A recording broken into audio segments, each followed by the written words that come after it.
Back to my channel. So நம்ம இதில் பார்த்தீங்கன்னா மெட்ராஸ் ஹைகோர்ட் ரெக்ரூட்மெண்ட்.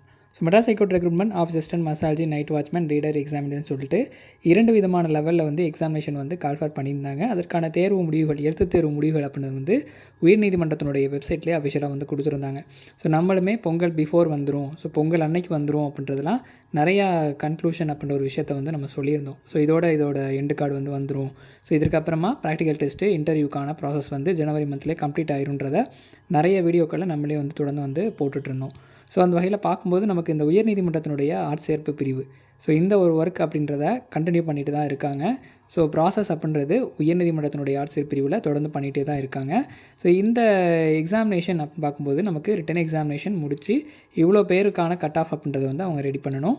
ஸோ அதுக்கப்புறமா அதை வந்து பப்ளிஷ் பண்ணணும். டிஸ்ட்ரிக்ட் வைஸாக கட் ஆஃப் அப்படின்றத அனலைசிஸ் பண்ணி அவங்க ரிலீஸ் பண்ணணும்.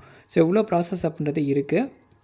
இதற்கிடையில் நிறைய பேர் வந்து பணி மாறுதல் ப்ளஸ் வந்து பதவி உயர்வு, அப்புறம் வந்து ரிட்டையர்மெண்ட்டு, இந்த விஷயங்கள்லாம் இருக்குது. அதோடு சேர்ந்து நமக்கு அடிஷ்னல் வேக்கன்சிஸ் அப்படின்றதும் இருக்குது. ஸோ இதுக்கு முன்னாடி நடந்த உயர்நீதிமன்ற ஆட்சியர் பிரிவு மூலியமாக நடந்த தேர்வுகள் அப்படின்லாம் பார்த்திங்கன்னா 2021 சரி, இல்லை 22 நடந்த எக்ஸாமினர் பைலீஃப் எக்ஸாமினேஷனும் சரி, அதிலலாம் கூடுதலான காலிடங்கள் அப்படின்றத வந்து அடிஷ்னலாக பண்ணியிருந்தாங்க. ஸோ அதே மாதிரியான இந்த முறையும் வந்து கண்டிப்பாக கூடுதலான வேக்கன்சிஸ் அப்படின்றது இருக்கும். ஸோ அது டிஸ்ட்ரிக்ட் வைஸாக வேரியண்ட்டாக இருக்கும், கம்யூனல் வைஸாக வேரியண்ட்டாக இருக்கும். ஸோ அதெல்லாம் அவங்க வந்து அனலிசிஸ் பண்ணி தான் ஃபைனலாக வந்து ரிலீஸ் பண்ணுவாங்க. ஸோ இந்த ஒரு ப்ராசஸ் எடுத்துக்கிறதுக்கு நமக்கு இன்னும் வந்து கூடுதலான காலக்கெடு தேவைப்படுது அப்படின்றத நம்ம வந்து இதை புரிஞ்சுக்கணும். ஸோ நிறைய வீடியோக்களில் நம்மளே வந்து இன்றைக்கி வந்துடும், ஸோ ஷோராக வந்து எக்ஸ்பெக்ட் பண்ணலான்றதெல்லாம் சொல்லியிருந்தோம். ஆல்ரெடியே உயர்நீதிமன்றத்தினுடைய எழுத்து தேர்வு, ஸோ அதை பார்த்தீங்க அப்படின்னா அதில் டெலிஃபோன் ஆப்ரேட்டர், ஜெராக்ஸ் ஆப்ரேட்டர், கேஷியர்னு சொல்லிட்டு ஒரு 4-5 விதமான பணியிடங்களுக்கு எழுத்து தேர்வு நடத்தினாங்க. அதற்கும் இதே போல் வந்து மதிப்பெண்கள் அப்படின்றத வந்து வெளியிட்டிருந்தாங்க.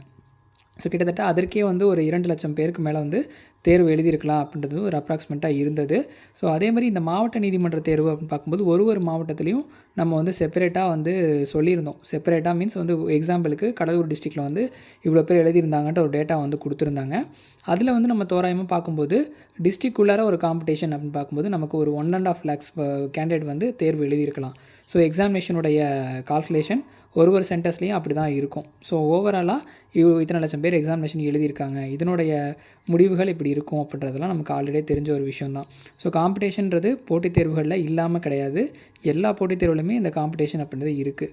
ஸோ இந்த நீதிமன்ற தேர்வுலையும் கடந்த காலங்களோட கம்பேர் பண்ணும்போது இந்த முறை காம்படிஷன் கொஞ்சம் அதிகமாக தான் இருக்குது. தென் இந்த ரிசல்ட்ஸ்க்கான டிலே, ஸோ கொஞ்சமாக ஏன் இவ்வளோ டிலே பண்ணுறாங்கன்றதை விட ஓரளவுக்கு அசியூம் பண்ணி அவங்க மதிப்பெண்களெல்லாம் வெளியிட்டாங்க. ஸோ OMR வேலிடேஷனே கொஞ்சம் டைம் எடுக்கும், அதையும் வந்து கம்ப்ளீட் பண்ணிட்டாங்க. மேக்ஸிமம் இருக்கிற பேலன்ஸ் ஒர்க்கையும் வந்து நமக்கு கம்ப்ளீட் பண்ணி இந்த ஜனவரி எண்டுக்குள்ளாரே வந்து நமக்கு கிடச்சிரும் அப்படின்னு வந்து ஓரளவுக்கு எக்ஸ்பெக்ட் பண்ணலாம். ஸோ அடுத்த கட்ட ப்ராசஸும் நமக்கு வந்து ஸ்டார்ட் பண்ணிவிடுவாங்க. ஸோ ஒரு தேர்வு முடிவுகளாக நம்ம வந்து எக்ஸ்பெக்ட் பண்ணலாம். ஸோ நாளை தினத்துலேருந்தே வந்து ஏதாவது அப்டேட்ஸ் வந்து நமக்கு கிடைக்கும்னு வந்து நம்ம எக்ஸ்பெக்ட் பண்ணலாம். ஸோ எல்லாமே வந்து அவங்க பணிகள், ஆட்கள் பற்றாக்குறை இது எல்லாமே இருக்குது. ஸோ நம்ம எல்லா துறைகளும் மாதிரி தான் இதுவும் வந்து ஒரு துறையில் வந்து ஒரு பணிகள் அப்படின்றத வந்து துரிதமாக பண்ணிகிட்ருக்காங்க. ஆட்சேர்ப்பு பிரிவு பொறுத்தளவுக்கு வந்து பார்த்திங்கன்னா நமக்கு கிடைக்கிற அப்டேட்டை இன்டிமேட் பண்ணிகிட்டே இருக்காங்க. ஸோ ஜனவரி 13ஆம் தேதி முதற்கொண்டு கூட பார்த்திங்கன்னா அவங்க வந்து இந்த லா கிளர்க்குக்கான ஒரு இதை வந்து கூப்பிட்ருக்காங்க. ஸோ அது ஜட்ஜஸ்க்கான ரிசர்ச் லா அசிஸ்டண்ட், அந்த அசிஸ்டண்ட் வந்து இன்டர்வியூ வந்து பண்ணுறாங்க. என்னையிலேருந்து பார்த்திங்கன்னா 24ஆம் தேதியிலேருந்து அந்த பணிகள் அப்படின்றதும் நடக்குது. அதற்கு முன்னதாக பாண்டிச்சேரி ரீஜனுக்கான செலெக்ஷன் கேண்டிடேட் லிஸ்ட்டு வந்து விட்டுருந்தாங்க. அவங்களுக்கு வந்து அப்பாயின்மெண்ட் ரெடி பண்ணணும். ஸோ அது மாதிரி பணிகள் அப்படின்றது அவங்களுக்கும் கண்டினியூவாக ஏதாவது ஒரு பணிகள் பார்த்துட்டே தான் இருக்காங்க. எந்த விதத்துலையும் ஹோல்ட் ஆன் ஆகலை. ஸோ மாவட்ட நீதிமன்ற தேர்வுக்கு மட்டும் நம்ம அப்ளை பண்ணிவிட்டு வெயிட் பண்ணிகிட்ருக்கோம் அப்படின்னு பார்க்கும்போது அந்த கேண்டிடேட் வந்து ஒரு ஆதங்கத்தில் தான் இருக்கீங்க. ஸோ ஏன் டிலே பண்ணுறாங்க, ஏன் இன்னும் வரல? ஸோ நிறையா சேனல்ஸில் வந்து சொல்கிறாங்க இன்றைக்கி வந்துடும், நாளைக்கு வந்துடும் அப்படின்ட்டு. ஸோ டிலே பண்ணுறாங்கன்றது மட்டும் தான் கம்பேர் பண்ணுறீங்க. ஸோ பணிகள் அப்படின்றத துரிதமாக தொடர்ந்து வந்து பண்ணிகிட்ருக்காங்கன்ற ஒரு விஷயத்தை நீங்கள் வந்து பார்க்கணும்.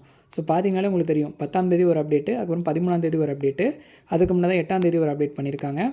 இதெல்லாம் வந்து கண்டினியூவாக அவங்க கொடுக்குற அப்டேட் வந்து வெப்சைட்டில் ரெகுலராக ரொட்டீனாக கொடுத்துட்ருக்காங்க. ஸோ 24ஆம் தேதிக்கு அப்புறம் ஜனவரி 8ஆம் தேதி அப்டேட் கொடுத்துருக்காங்க. அதுக்கப்புறமா இந்த சைடு அந்த விசி ஹோஸ்ட்னு சொல்லிட்டு அது தனியாக ரெக்ரூட்மெண்ட்டுக்கு பணிகள் பண்ணிகிட்ருக்காங்க. ஸோ இது மாதிரி தொடர்ந்து அவங்களுக்கான ஒர்க் அப்படின்றது ஹெவியாகவே இருக்குது.